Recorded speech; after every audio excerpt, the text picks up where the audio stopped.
नमस्कार, मी संतोष सुतार आणि आपण पाहतात शेल माझा. सीमा भागातील मराठी भाषिकांच्या विविध अडचणी, समस्या आणि हक्कासंदर्भात शिवसेना पक्षानं पुढाकार घेत सकारात्मक भूमिका मांडली आहे. शिवसेना मुख्य नेते व उपमुख्यमंत्री एकनाथ शिंदे तसेच युवा खासदार डॉक्टर श्रीकांत शिंदे यांच्या मार्गदर्शनाखाली मंत्रालयातील बाळासाहेब भवन इथं महत्वपूर्ण बैठक पार पडली.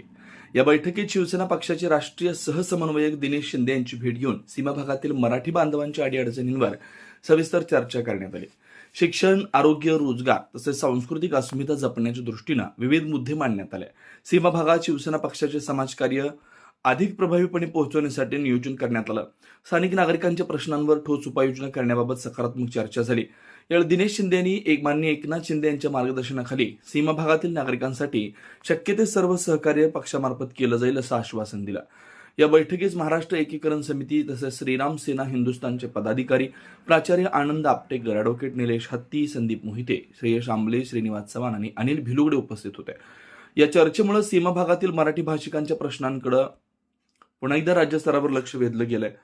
येत्या काळात ठोस निर्णय व कृती आराखड्याची अपेक्षा व्यक्त होते.